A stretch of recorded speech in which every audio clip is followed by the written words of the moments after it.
strikes you, I stay at different places. I come from a small town named Naguabo in the southeast that was hit very hard by the hurricane. But one of the things that strikes you is the differences between those who live in the gated communities, who live in the condos, etc., and the people who still are living with toldos, with the blue tarps that are now shredded, that are leaking. You go to areas like Santurce, and it's areas where you have empty buildings, you have a lot of graffiti, you're beginning to see a lot of gentrification happening with foreigners buying land in Puerto Rico, buying land in Vieques, buying houses cheap.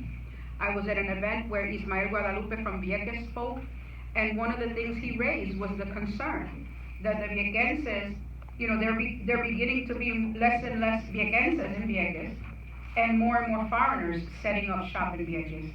The other thing is that the Viequenses are having even more trouble with healthcare because the lanchas, the ferries that are supposed to be running from Fajardo to Puerto to Vieques, are in fact being given priority to tourists to travel to Vieques. And so Viequenses have been left at times having to sleep in the ferry terminal.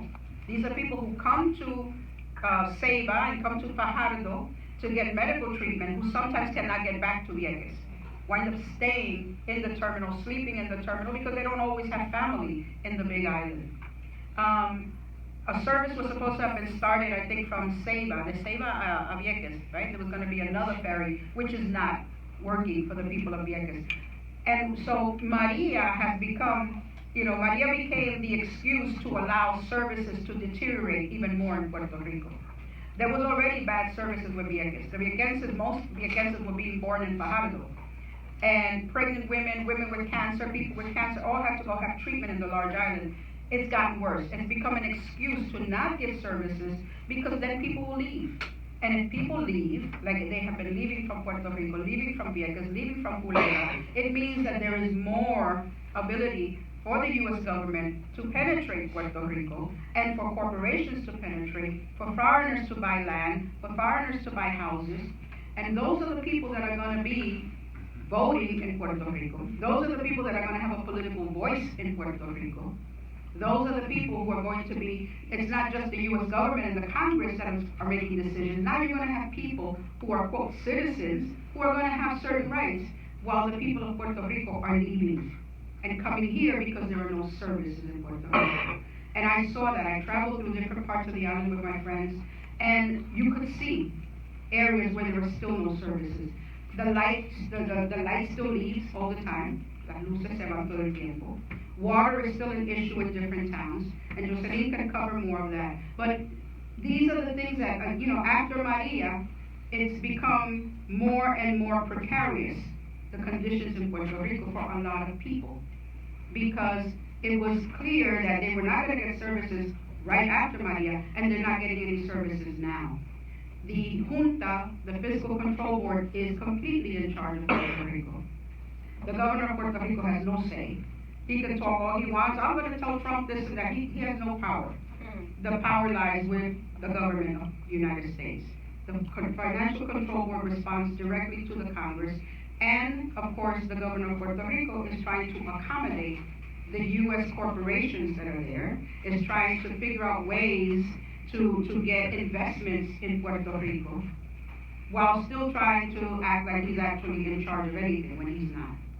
He is a pro-statehood governor that really has no power, and so he and the ruling class of Puerto Rico right now, whether you can call it a ruling class, are looking to accommodate themselves with the Congress, accommodate themselves especially with private businesses, corporations that are going to Puerto Rico, and looking to invest.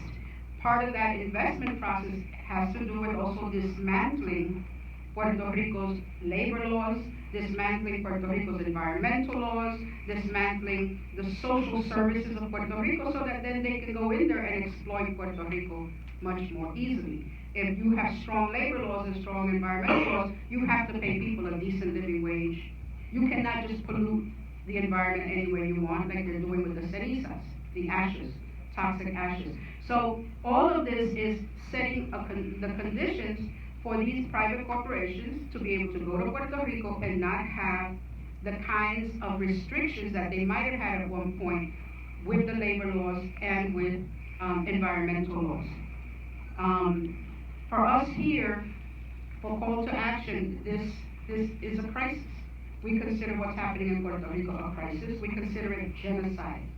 When we look at genocide, we look at the destruction and the destruction of a people, of a nation, its culture, its history, of people that are forced to migrate and come here. And when they come here, where are the social services? There are no social services for the Puerto Ricans that come here. They wind up in hotels. They wind up on welfare. They wind up looking for jobs. They wind up homeless. Like we have so many homeless Puerto Ricans now in Florida who went to Florida thinking, oh, it's tropical, and they offered us jobs. No. You're competing with jobs from people of this country who are unemployed. There was a great deal of unemployment in the United States. And so you have this influx of hundreds of thousands of Puerto Ricans who are unemployed, who do not always speak English, trying to compete with unemployed workers of this country in industries that are not expanding right now. The areas that are expanding, for example, in this country are the areas that Puerto Ricans are not able to go into. So we're looking at a crisis. We're looking at how do we respond both here to the struggles of Puerto Ricans here, which is different from the struggles that we faced when we were growing up, right? Because our parents were the ones that came here en masse, for many of us, and we were the ones who were growing up here. Now we have people coming here at a time when we are already, more or less established, quote unquote, but the services are not here for our people, because the services that they're coming to look for have been dismantled here as well. Healthcare is being dismantled in this country. Schools are being closed, with charter schools being opened instead, right? Hospitals are closing. Jobs are scarce. So our people are coming into an economy that is not growing. And in Puerto Rico, the economy is in shambles. So we have to be discussing at this point in call to action, how do we raise consciousness around those struggles that we're going to have to wage here again in this country, but at the same time, how do we support the people of Puerto Rico? We have a movement in Puerto Rico, we have social struggles in Puerto Rico that need to be financed. People are unemployed, and activists are unemployed. It isn't as if the activists have a job and the people don't have a job. The activists are part of the people, so they're unemployed.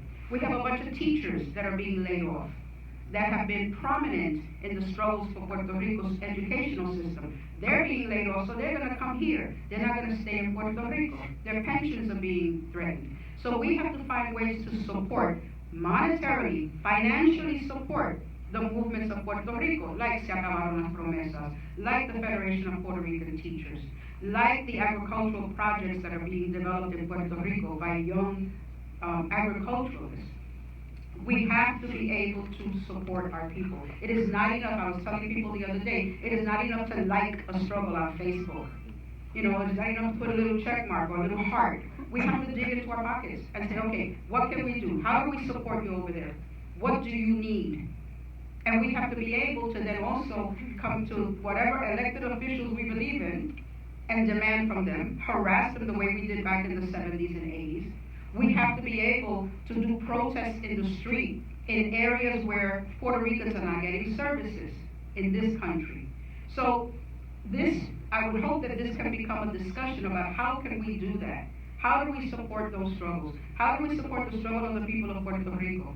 And how do we support the Puerto Rican community in this country? Even as we also support the migrant workers, Latinos like us, who are being abused at the borders, and other poor and working people in this country who are being abused.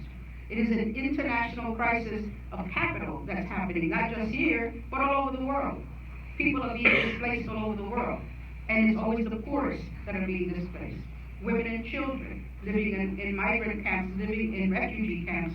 Venezuela is an example of part of that international crisis, and how the U.S. government is positioning itself to make maximum profits along with other international corporations, other governments, make maximum profits in different countries and make inroads into countries that up to now it has had some influence in but has not had direct control of its resources like it wants to have in Venezuela with Venezuela's petroleum.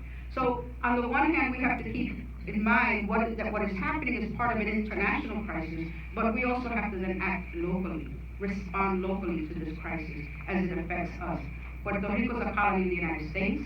The people of the United States have an obligation, a duty to fight and help us fight for the independence of Puerto Rico. It is not something, well, I'll think about it. It is a duty, it is an obligation for the people of this country.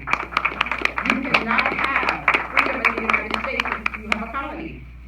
We have always said that. If you have a colony, if you have a possession that's being exploited, you're not going to have benefits in this country that are going to be in any way lasting. It's always going to be to the detriment of working people of this country, sooner or later. And it is going to be to the benefit of the ruling class of this country, to continue having a colony over there that it exploits over there, and working people in this country that are exploited and alienated from the working people of Puerto Rico. So that's also part of our work, to raise the consciousness of the people of this country, and to show the common struggles that we have between working people of Puerto Rico and working people of this country. Right now, Puerto Rico's minimum wage is $7.15. That can be a precedent that is set for working people in this country. As the economy worsens, then you lower the minimum wage in this country. You have people under 20 who are making less than that, making $4 an hour. You can say the same thing in this country. Oh, we have a crisis. We need to lower the minimum wage of young people in this country. So whatever happens in the colony can have an impact on working people in this country. You set the basis over there to experiment with the economy of Puerto Rico and be able to set that up here as well.